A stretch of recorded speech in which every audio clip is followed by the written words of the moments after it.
찬양의 은혜가 되셨죠? 네. 라 집사님 가정이 피아노도 치고 또 아들하고 같이 나와서 이게 찬양하니까 행복한 가정 같이 딱 보여요. 예. 얼마나 하나님께 감사한지. 예.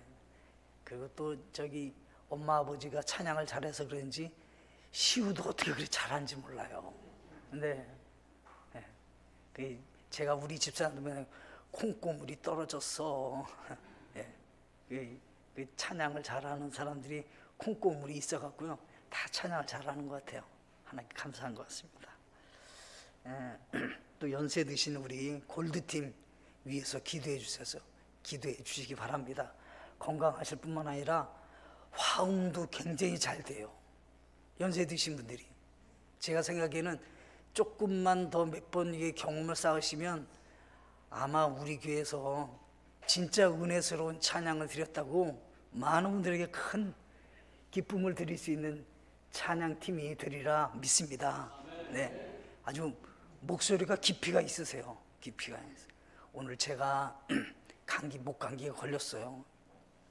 며칠 열심히 약을 먹고 했는데 이상하게 오늘 점심 때 더 심해졌어요. 그런데 가끔 목사님들이 하는 말이에요. 이렇게 허스키 하잖아요. 그러면 내가 기도 많이 해갖고 영빨이 있습니다, 이렇게 얘기하는 거래요. 이제 어느 목사님이 저한테 가르쳐 주는 거예요. 목사님 그럴 때는 영빨이 있다고 얘기하는 거예요, 그러더라고요. 그래요? 예, 저는 영빨은 없는데 오늘 듣기에 좀 불편하셔도 이게 잘 안 돼요. 이게 잘 안 되는데 오늘 말씀으로 같이 은혜를 나누시기를 원합니다. 먼저 행복한 가정을 이루려고 하는 오늘 말씀이 정말 하나님 자녀의 성품이에요. 행복한 가정을 이루려면 먼저 믿음의 사람들이 가져야 될 기본적인 원칙이 있어요. 그게 뭐냐면 결혼은 반드시 해야 된다는 거예요. 이거는 결혼을 하고 안 하고는 이렇게 생각하셔야 돼요. 나는 하나님의 일을 해서 나는 결혼을 안 하는 것이 하나님께 영광이 돌려지겠다. 그러면 안 해야 돼요. 그렇지 않으면 해야 된다 생각해야 돼요. 창세기 1장 27절과 28절을 보시면 이처럼 하나님께서 자신의 형상으로 사람을 창조하시되 하나님의 형상으로 그를 창조하시고 그들을 남성과 여성으로 창조하시니라. 하나님께서 그들에게 복을 주시고 하나님께서 그들에게 이르시되 다산하고 번성하여 땅을 채우라. 땅을 정복하라. 또 바다의 물고기와 공중의 날짐승과 땅 위에서 움직이는 모든 생물을 지배하라 하시니라. 하나님이 누구를 창조했냐면 남성과 여성을 창조했어요. 두 개밖에 없어요. 성별이 남성과 여성밖에 없어요. 근데 요즘에 어때요? 트랜스젠더 뭐 다양하게 나오잖아요. 아니요, 성경에는 정확하게 남성과 여성으로만 창조했어요. 누가? 하나님께서. 내가 여성으로 선택한 것도 아니고 내가 남성으로 선택한 게 아니에요. 하나님이 창조하신 거예요. 우린 그걸 믿어야 되는데 세상은 어떻게 해요? 내가 남성으로 태어났지만 여성인 것 같아. 그래갖고 바꾸는 거예요. 내가 왜 남성이야? 내가 왜 여자야? 내가 남자지. 바꾸는 거예요, 이게. 그 세상이 거꾸로 돼갖고 지금 어떻게 됐냐면 올림픽 대회도 말이죠. 남자가 여자같이 나오는 거예요, 지금. 그런 시대가 됐어요. 근데 이거 성경의 기준을 우리 믿음의 사람들은 분명히 아셔야 되는 거예요. 하나님이 남성과 여성을 창조하셨다라고 하는 것을 원칙을 알고 우리가 창조한 것을 받아들여야 되는 거예요. 남성과 여성을 창조한 다음에 하나님이 무엇하기 원하시냐면 여기 성경에 정확하게 뭐라 했냐면 다산하고 번성. 결혼하지 않고 어떻게 다산하고 번성해요? 그러니까 이게 하나님이 사람에게 주신 첫 번째 명령인 거예요. 그럼 반드시 어떻게 해요? 결혼해야 된다는 거예요. 그러니까 오늘날의 환경과 시대와 여러 가지 일들 때문에 결혼을 못한다 말하는 것은 이게 하나님 믿는 사람들은 이와 같은 생각을 해서는 안 된다, 이런 생각을 해야 되는 거예요. 이게 성경적인 우리 하나님이 사람에게 주신 명령이다 라고 하는 사실을 꼭 꼭 기억하셔야 된다라고 하는 것입니다. 근데 이 남성과 여성을 창조하신 다음에 하나님은 이 두 사람에게 똑같이 뭐냐면 복을 주셨다는 겁니다. 그래서 찬송 가사와 같이 당신은 사랑받기 위해 태어난 사람 그러잖아요. 이게 하나님의 개념에서 본다면 하나님의 마음은 사람을 창조하신 다음에 제일 먼저 하나님의 마음은 그들을 축복하신 거예요. 그래서 우리 인생이 어떤 환경에서 어떤 부모님 밑에서 어떤 그 말하자면 조건 가운데 태어났는지 상관없이 하나님 우리를 복 주신 분이시다. 우리는 복을 받고 태어난 그런 사람이고 하나님께서 그 인생을 통해서 영광 받으시는 귀한 생애가 되게 해 주신다라고 하는 것입니다. 사람으로 태어났다고 하는 것은 이 세상 어떤 생물과 어떤 짐승보다 차원이 높은 거예요. 성경에서 보면 모든 것을 다스리라 이렇게 돼 있어. 모든 것을 정복하라는 거예요. 그들에게 우리는 지배받는 사람이 아니라는 거예요. 하나님께서 모든 것을 우리로 가끔 지배하고 정복하게 하셨다는 사실은 하나님은 사람을 높이 창조하신 겁니다. 그래서 우리는 그런 마음을 갖고 살아야 되는 겁니다. 바다를 경외하는 마음으로 용왕시는 섭니다. 이거 그리스도인들 생각할 수 없는 거예요. 큰 산을 보면 거기에 산신령이 아니에요. 그것도 다 우리가 하나님이 어떻게 해요? 그 산도 우리가 정박하고 다스리라고 말씀하고 있는 거예요. 세상에 어떤 것도 우리보다 뛰어난 존재가 없는 겁니다. 하나님께서 우리를 그렇게 창조하셨다는 사실을 꼭 기억하셔야 된다는 겁니다. 오늘 5장 에베소서 5장 1절로 가면 하나님이 우리를 새롭게 다시 태어나게 하셨다라는 것을 말씀하고 계셔요. 이게 뭐냐면 그러므로 너희는 사랑스러운 자녀로서 하나님을 따르는 자가 되고 이제 성경에서 보면 이제 너희는 하나님의 사랑스러운 자녀가 됐다라고 하는 것입니다. 아멘이신가요? 구원받고 하나님의 자녀가 된 분은 이제 신분이 바뀌었어요. 이제 우리는 하나님의 자녀가 될 것이다가 아니라 사랑스러운 자녀가 됐다는 거예요. 이제 하나님의 자녀가 됐다 이 말입니다. 그래서 성경에 보면 하나님을 뭐라 부르시냐면 호칭이 아버지라고 이렇게 불러요. 그죠? 하나님 아버지라고 부르잖아요. 이게 가정에서 나오는 용어예요. 가정이 없다는 무슨 아버지란 말이 어떻게 나올 수가 있어요? 그래서 하나님 아버지라고 하는 것은 가정의 용어로서 하나님을 가장 많이 부르는 호칭이에요. 그러면 그 하나님 아버지는 우리에게 어떤 분이신가? 라고 하는 겁니다. 우리를 사랑하시는 분이에요. 사랑하시는 분. 하나님은 우리 사람을 창조하시고 창조하시기 직전에 모든 것들을 다 완벽하게 창조하시고 그 창조하신 곳에 우리를 편히 살게 해 주셨습니다. 이게 사랑이죠. 하나님은 우리에게 복 주신 거예요. 그러니까 사람을 먼저 창조하신 것이 아니라 하나님은 빛을 창조하시고 풍창을 창조하시고 태양을 창조하시고 생물들을 창조하시고 나무들을 창조하시고 모든 걸 완벽하게 다 갖춰서 우리 사람이 그 하나님의 사랑의 손길 가운데 생활할 수 있게 하나님은 그 모든 완벽하게 구축하시고 그 다음에 사람을 창조하셔서 그것을 마음껏 누리며 살 수 있는 권한과 책무를 허락해 주셨다는 것입니다. 이거 얼마나 큰 복이에요. 그래서 사람으로 태어난 것이 가장 우리는 복된 생명을 얻은 하나님 형상으로 창조된 사람이다라고 하는 것을 기억하고 복받은 인생이라는 생각을 하셔야 되는 것입니다. 여기 성경에 보면 이제 하나님의 자녀로 태어난 사람에게는 이제 예수 믿기 전과 예수 믿고 난 다음에 이제 내 속이 변화됐다라고 얘기하는 거예요. 예수 믿기 전에는 내 안에 누가 있었냐면 사탄 마귀가 있어요. 사탄 마귀가 나를 지배하는 거예요. 그리고 그가 원하는 대로 끌고 갔어요. 이제 예수 믿고 구원받으면 내 안에 누가 계시면 성령 하나님이 계시는 거예요. 성령 하나님이 내 안에 내주에 계셔서 그분이 나로 하여금 이제 새롭게 하나님의 사람이 되게 조금씩 성장하고 양육받아서 예수님을 닮아가는 사람으로 자라게 하신다라고 하는 겁니다. 그런데 여기 성경에 보면 에베소서 2장 2절에 보면 지나간 때는 우리가 예수 믿기 전에는 너희가 그것들 가운데서 이 세상 행로를 따라 걸으며 공중의 권세 잡은 통치자 곧 지금 불순종의 자녀들 가운데서 활동하는 영을 따라 걸었느니라. 왜 우리가 세상 물결에 살았어요? 예수 믿기 전에 세상 문화, 죄악된 타락한 곳에서 아무것도 우리는 그거 그냥 흐름을 방해하지 못하고 그 역행하지 못하고 그대로 따랐잖아요. 예수 믿고 난 다음에는 역행하는 거예요. 남자들이 머리를 길게? 아니요, 단정하게 남자들 머리를 자르는 거예요. 세상이 아무리 여자들이 짧게 해도 어때요? 여자들은 머리를 길게 해야 되는 거예요. 남자들은 어때요? 치마 입으면 안 되는 거예요. 바지 입어야 되는 거예요. 세상이 거꾸로 돼도. 그래서 어떻게 해요? 이것이 과거에는 사탄의 영에 지배받아서 살 때는 세상 물결과 죄악된 세상의 것들이 그대로 담습해 와도 그대로 그냥 따르고 살았어요. 분별이 안 됐던 거죠. 근데 예수 믿고 난 다음에는 바뀌었다는 거예요. 그래서 성경에서 5장 18절에 에베소 동시지만 술 취하지 말라. 이게 세상 술이죠. 세상 술에 빠지면 어때요?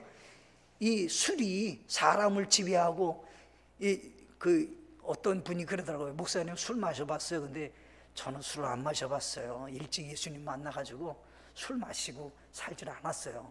그랬는데 목사님 술 안 마셔봐서 모르죠? 술 마시면 조금 많이 마시면 어떻게 되는지 알아요? 여기가 똑바른데 여기가 높아가고 이렇게 자기도 모르게 그렇게 된다는 거예요. 이게 여기가 푹 들어 이렇게 넘어진다는 거예요. 목사님 그건 모르죠. 네. 술 마신 사람은 다 안다는 거예요. 그리고 어느 순간에 가면 기억도 안 나요. 기억도 안 나. 어떻게 내가 여기를 어떻게 왔는지 기억도 안 나. 그렇게 삽니다. 술이 그럽니다. 근데 이 술이 우리를 어떻게 해요? 조금 더 취하면 나를 지배한다 이 말이에요. 근데 내 안에 누가 계시면 성령 하나님이 계시면 성령 하나님이 나를 어떻게 해요? 하나님의 사람으로 세워가는 역할을 하신다는 거예요.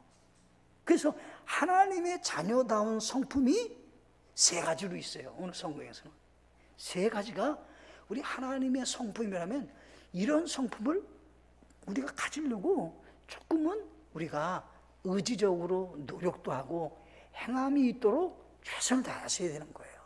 그게 첫 번째가 뭐냐면 감사의 성품이에요. 이게 훈련이 좀 돼야 돼요. 훈련이 돼야 돼요. 그래서 감사는 언제 시작할 수 있냐면 하나님을 향한 믿음이 있을 때 시작되는 거예요. 진정한 감사는 이게 긍정적인 마인드를 뛰어넘는 거예요. 이건요. 그래서 성경에서 보면 모든 일에 감사하래요. 모든 일에 감사할 수 있는 것은 내 안에 성령 하나님이 계셔서 나로 하여금 하나님의 시각으로 하나님께서 나를 인도하셨다라고 하는 걸 합력하여 선을 이룬다고 하는 믿음이 있어야만요 어때요?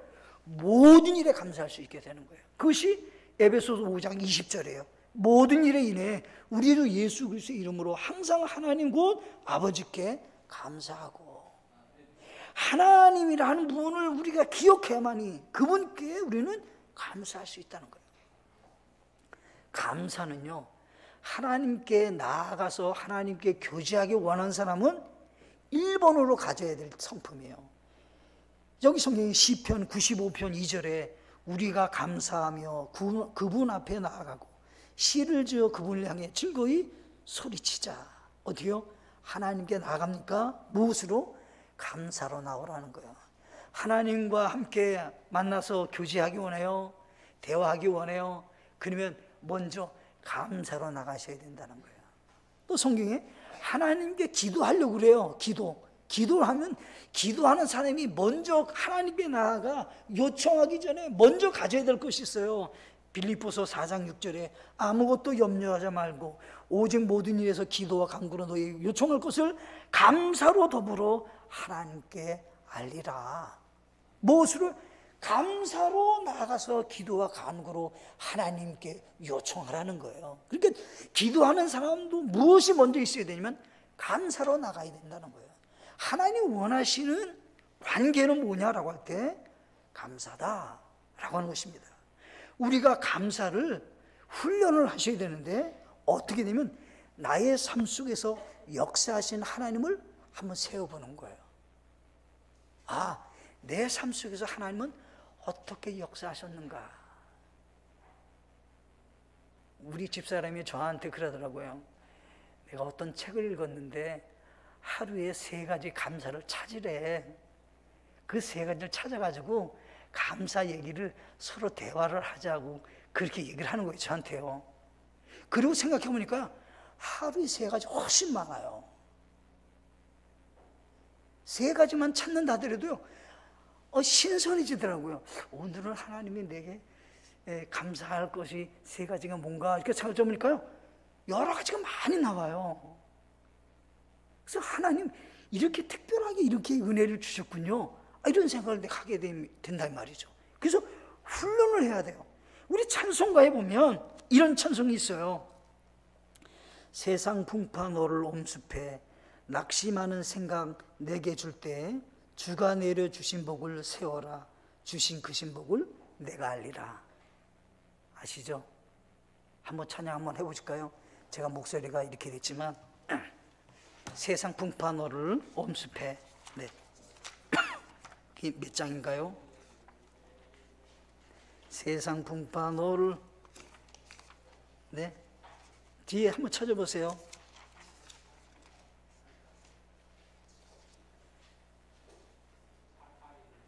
88장. 네, 88장입니다. 네, 88장. 네. 주신 복을 감사하려면 좀 세워보시라는 거예요. 자, 1절과 4절만 찬양하겠습니다. 1절과 4절만 찬양하겠습니다.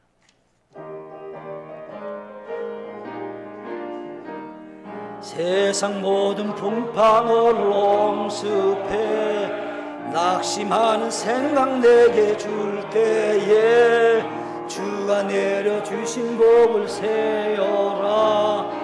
주신 그 신복을 내가 알리라. 주신 복을 세어보아라. 받은 복을 내가 알리라. 주신 복을 세어보아라. 주의 끔찍 복을 내가 알리라. 마귀 권세 너의 앞길 막을 때 주만 믿고 낙심하지 말아라. 주의 손이 너를 보호하리니 담대하게 앞만 보고 나가라. 주신 복을 세어보아라. 받은 복을 내가 알리라. 주신 복을 세어보아라. 주의 넘친 복을 내가 알리라. 감사를 훈련하려면 하나님이 지금까지 내게 베푸신 은혜를 세워본 뿐만 아니라 그 은택에 대해서 잊지 않고 감사를 표현하는 사람이 되어야 되는 것입니다. 시편 103편 2절 말씀에 오 내 혼아 주를 찬송하며 그분의 모든 은택을 잊지 말지어다. 베푸신 은혜들에 대해서 잊지 않고 감사하는 마음을 갖는 것입니다. 그것이 하나님께서는 훈련해야 될 모습이다, 이렇게 말씀하고 있는 것입니다. 감사를 하면 감사가 역할을 하는 것이 있어요. 고린도전서 4장 7절에 보면 누가 너를 구별하였느뇨 내게 있는 것 중에 받지 아니한 것이 무엇이뇨 내가 받았은즉 어찌하여 받지 아니한 것 같이 자랑하느뇨. 네, 자랑이 사라져요. 우쭐대는 것이 사라져요. 감사하면 어때요? 겸손하게 낮아지고 하나님께 모든 영광을 돌려지게 되는 거예요. 아무것도 모르는 사람이라면 어떻게 해요? 하나님이 베푸신 것을 기억지 못하니까 그들은 자랑하게 돼 있어요. 자기를 드러내게 돼 있어요. 근데 진짜 감사하는 사람은, 하나님께 감사하는 사람은 자랑이 사라져요. 자랑이 사라지는 거예요. 자기가 드러나지 않게 되는 거예요. 여기 또 성경에 보니까 이렇게 말씀을 하셨어요. 하나님 앞에 감사하는 사람은 어떻게 해야 되냐면 야고보서 1장 17절 말씀에 각양 좋은 은사와 온전한 선물이 다 위로부터 빛들의 아버지께로서 내려오나니 그는 변함도 없으시고 회전하는 그림자도 없으시니라. 모든 것은 가장 좋은 것들은 어디서부터 하냐면 빛들의 아버지께로부터 내려왔다는 거예요. 그러니까 우리는 거꾸로 생각하기를 어떻게 생각하냐면 내가 뭔가 좀 해서 얻었다고 생각하는 경우가 종종 있을 때마다 가장 좋은 은사와 가장 좋은 선물은 다 아버지 하나님께로부터 내게 왔음을 기억하셔야 된다는 거예요. 건강 주심에 감사, 죄에서 구원해 주심에 감사, 하나님의 자녀로 삼아 주심에 감사, 부활의 소망의 약속을 주심에 감사. 이런 감사들을 좀 우리가 측면을 생각해 보셔야 된다는 거예요. 그러면 어떻게 해요? 내 마음속에서 감사가 넘치게 된다라고 하는 것입니다. 어떤 의사 선생님이 세 그룹을 만들었대요. 세 그룹을 만드는데 한 그룹은 기분 나쁜 일만 생기게 하는 것들만 말하자고 했대요. 그래서 얘기하면 이런 거예요. 오늘 버스로 30분 기다렸어. 기분 나쁜 일이죠. 자동차를 타고 갔는데 자동차 고장이 났어.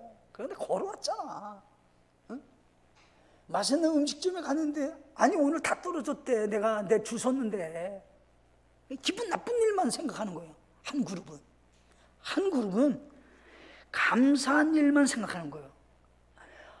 멋진 일출을 봤네. 저 나무에 어떻게 새가 저기서 착착, 왜 이렇게 소리가 좋아? 응? 이렇게 푸르러? 응. 꽃이 폈네? 감사할 것만 생각해서 좋은 것만 얘기하는 거예요. 멋진 청년이야. 그 청년 봤어, 내가. 응. 좋은 것만 생각하는 거예요. 감사하는 거죠. 또 측면은 뭐냐면 일상적인 것만 생각하는 거래요. 예를 들면 구두를 샀어. 옷장을 정리했네. 오늘 설거지 했어. 일상적인 얘기만 하는 거예요. 근데 이 세 그룹을 이제 한 다음에 그 사람들의 마음이 어떻게 변했는가 할 때 감사하는 사람만 어떻게 됐냐면 짜증이 사라지더래요. 그래서 짜증이 있는 분들은 어떻게 되냐면 이게 의학적으로는 감사가 많이 있으면 사라진대요. 두 번째가요, 두통이 사라지고 감기가 사라져. 제가 아마 스트레스 많이 받아서 그러나 봐요. 그죠? 네. 근데 그렇다 그러는 거예요. 감사하는 사람들은 사라진다는 거, 그런 게. 그래서 잘 걸리지도 않고 그런 것이 사라지게 된다, 이런 얘기예요. 그래서 감사를 하면 할수록 이게 좋은 일만 생긴다는 거예요. 감사를 하는 사람은 일주일 동안 1시간 반 정도 운동한 사람과 같은 그런 몸의 리듬이 생긴다는 거예요. 그래서 우리 많은 경우에 거꾸로 생각을 해요. 감사할 것이 없다, 이렇게 생각했는데 지금부터 하나님의 성품은 감사의 성품이에요. 감사는 어디서 시작되면 성령 하나님의 충만하심, 성령 하나님의 인도하심을 받는 사람에게만 나타나는 열매임을 기억하시고 성령 하나님과 동행하는 귀한 생애가 되셔서 감사의 성품으로 날마다 가정 안에서 여러분들이 정말 즐겁고 웃음꽃이 피는 그런 역할을 감당하는 하나님의 사람들 되시기를 바라겠습니다. 두 번째, 서로 복종하는 성품입니다. 5장 21절에 하나님을 두려워하는 가운데 서로에게 복종하라, 이렇게 됐습니다. 여기 성경 보면 복종에 대해서 서로가 어떻게 해요? 반드시 해야 될 의무라는 거예요. 그래서 상대방에 대해서 내가 최선을 다한다라고 하는 것이 복종의 의미예요. 상대방의 위치나 역할을 존중히 여기겠다 라고 하는 것이 복종의 의미예요. 상대방을 내가 이해하고 배려하는 마음을 갖겠다, 이것이 복종하는 마음인 거예요. 그래서 무조건적인 복종을 말하는 것이 아니라 이것은 가족 간의 구성원들에게 내 스스로 되어 굴레가 쓰는 거예요. 굴레가 저분들을 이해하고 섬기기 위해서 굴레를 쓰는 거예요. 내가 안 할 수도 있고 거절할 수도 있지만 내가 굴레를 써서 그 일을 감당하는 거예요. 누구를 위해서? 가족을 위해서 본인이 희생하는 거예요. 이게 성경에서는 서로 복종하라 이렇게 말씀하고 있는 거예요. 다투고 나면 지나고 나면 별것도 없어요. 그래도 어떻게 해요? 그때 조금 복종할 것, 그냥 이해할 것, 이럴 때 생길 때가 얼마나 가족 사이에서 많이 일어납니까? 우리 주님이 이것이 육신적으로 얼마나 필요한지를 예수님도 친히 육신의 몸을 갖고 계실 때 이것을 갖고 계셨어요. 성경 보면 이렇게 돼 있어요. 누가복음 2장 51절에 그분께서 그들과 함께 내려가사 나사렛에 이르러 그들에게 복종하시더라. 그러나 그분의 어머니는 이 모든 말씀을 마음속에 간직하니라. 예수님이 어떻게 해요? 복종하셨다는 거예요. 어린 시절에 복종하셨다는 거예요. 또 히브리서 12장 9절 말씀에 또한 우리에게 있던 우리 육체의 아버지들이 우리를 바로잡아도 우리가 그들을 공경하였거늘 하물며 영들의 아버지께 우리가 더욱 복종하고 이로써 살아야 하지 아니하겠느냐. 예수님은 어떻게 해요? 하나님 아버지께 그 뜻을 온전히 따르는 복종의 자세를 가지셨다는 거예요. 보세요. 겟세마네 동산에서 마지막 기도하셨대요. 내 원대로 마옵시고 아버지의 원대로 없어서 복종하는 거잖아요. 내가 내 원하는 대로 추구하는 것이 아닙니다. 하나님 아버지의 뜻을 이루겠습니다 라고 하는 거죠. 이게 복종하는 자세가 있어요. 예수님도 이 세상에서 이 육신을 갖고 있을 때 가졌던 자세는 복종이라는 거예요. 우리의 가정생활에 가장 필요한 성품이 있다는 거예요. 그것은 복종이에요. 이 에베소서 5장과 6장에서는 세 가지 관계를 분명히 가르쳐주고 있어요. 하나는 남편과 아내의 역할의 관계에 대해서 말씀하고 계세요. 두 번째는 뭐냐면 아버지와 부모와 자녀의 관계를 6장 1절부터는 가르쳐주고 있어요. 그 다음에 바로 끝나면 어떤 관계냐면 종과 주인의 관계를 말씀하고 있어요. 어떻게 사회생활을 해야 되는지 가르쳐주고 있는 거예요. 근데 이 종의 관계 속에서 주님은 뭐라고 말씀하냐면 너희는 하나님을 섬기듯이 주인을 섬기라 이렇게 말씀하고 있는 거예요. 그럼 어떻게 얼마나 복종해야 되는 거예요. 주인에게. 그런 자세가 우리에게 있어야 돼요. 사회생활 잘하길 원하세요? 그럼 어떻게 해요? 복종하는 자세를 가져야 돼요. 누구에게? 주인에게, 나의 상사에게 복종하는 자세를 가져야 되는 거예요. 그래야 어떻게 해요? 그것이 잘 된다는 거예요. 그러면 주인은 종에게 어떻게 하냐? 성경은 공평하게 하라. 공평하게 대하라 모든 사람을. 그리고 주인 위에 하나님이 계심을 기억하고 항상 살아라 이렇게 말씀하고 계시는 겁니다. 우리 그리스도인들이 가정생활에서도 필요한 훈련되어야 될 것 복종, 직장생활에도 필요할 것 복종, 우리의 인생을 갖고 있는 동안에 예수님이 행했던 그 복종의 자세를 늘상 우리는 가지려고 노력하고 조절하고 절제받고 통제받는 하나님의 사람이 되셔야 된다라고 하는 것입니다.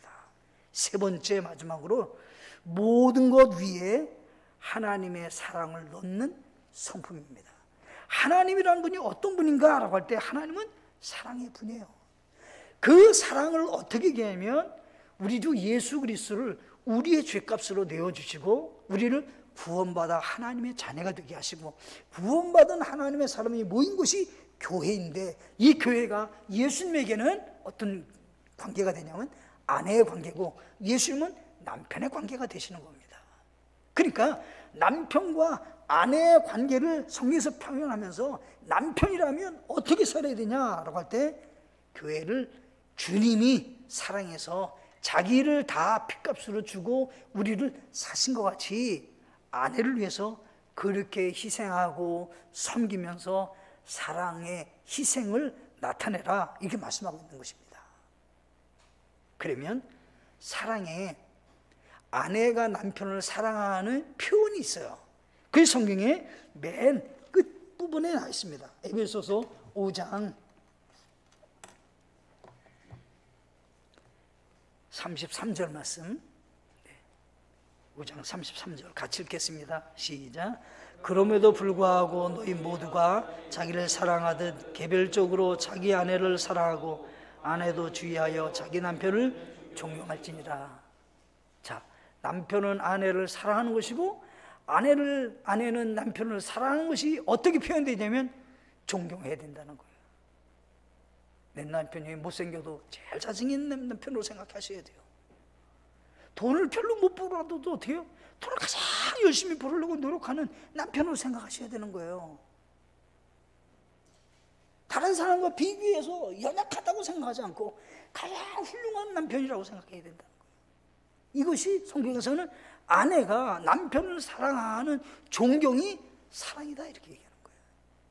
그러면 성경에서는 큰 틀에서 얘기하는 거예요. 자, 가정에서 가져야 될 남편과 아내와 자녀가 가져야 될 성품이 있는데 그것은 사랑의 마음을 가져야 된다는 거예요. 그러면 사랑의 마음을 성경에서는 이렇게 얘기를 했어요.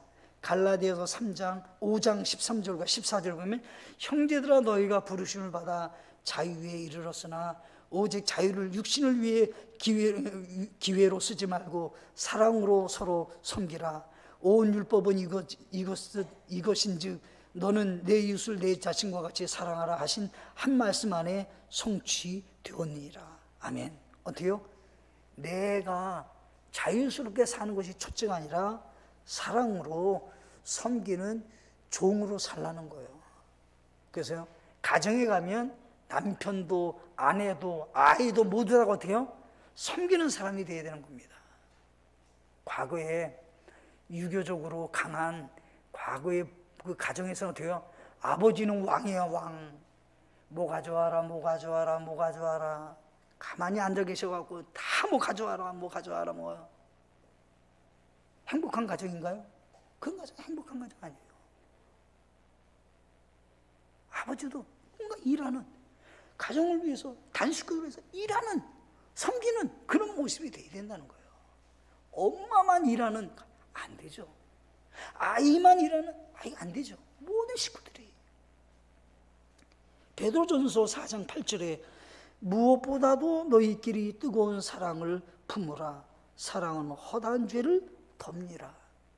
가족끼리는요, 이 덮지 않으면 못 살아요. 그래서 사랑은 어때요? 죄를 덮어야 돼요.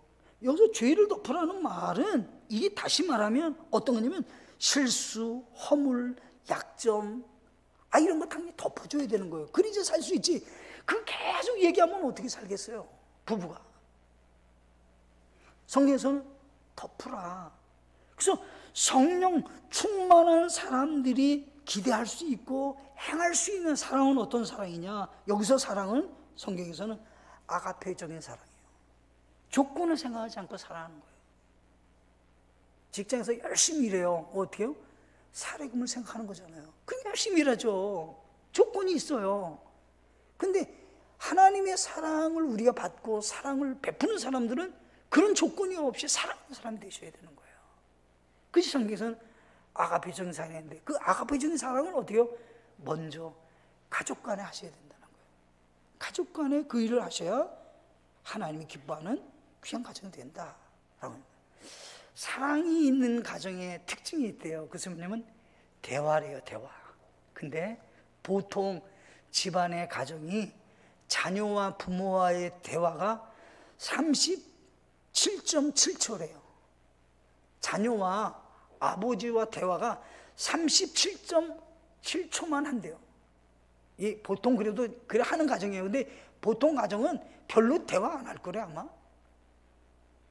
그래서 정말 행복한 가정을 이루길 원한다면 지금부터 대화가 조금 친밀한 대화를 많이 만드는 가정이 되게 된다는 거예요.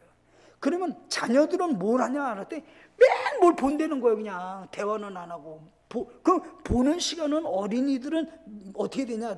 일주일에 54시간을 보고 있대요. 애들은.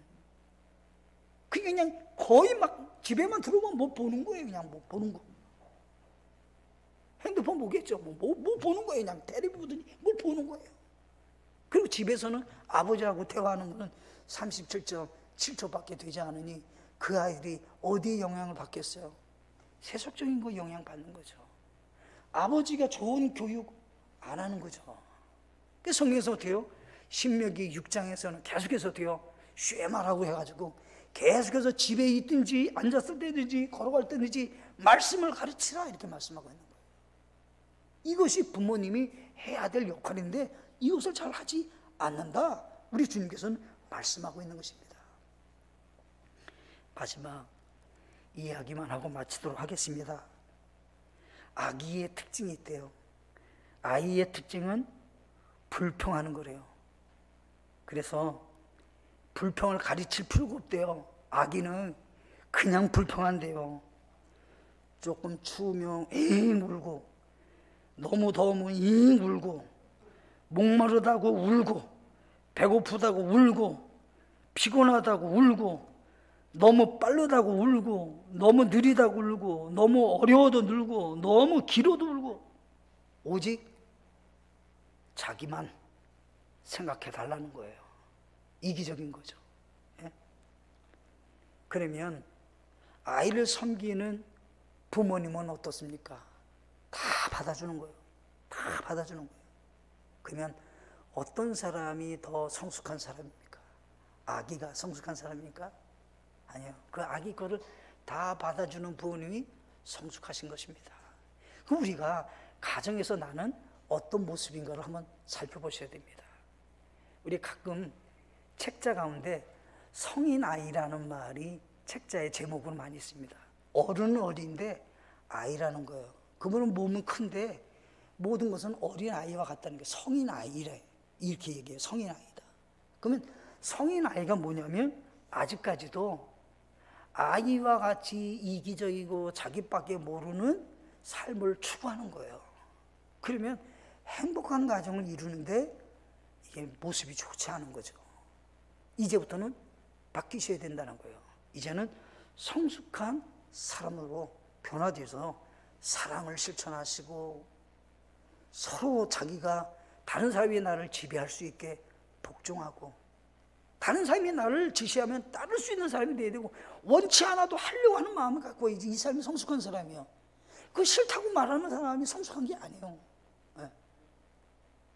또한 우리의 삶 속에서 모든 일에 있어서 사랑을 가장 높은 데 놓고 하나님을 바라보는 가운데 감사할 수 있는 분들이 되셔서 하나님께 큰 영광이 돌려줄 수 있는 귀한 생애와 가정을 세워서 행복한 천국을 만끽하며 누리며 사는 복된 생애가 되시기를 진심으로 바라겠습니다. 함께 우리 찬양하시고 기도하시겠습니다. 함께 하나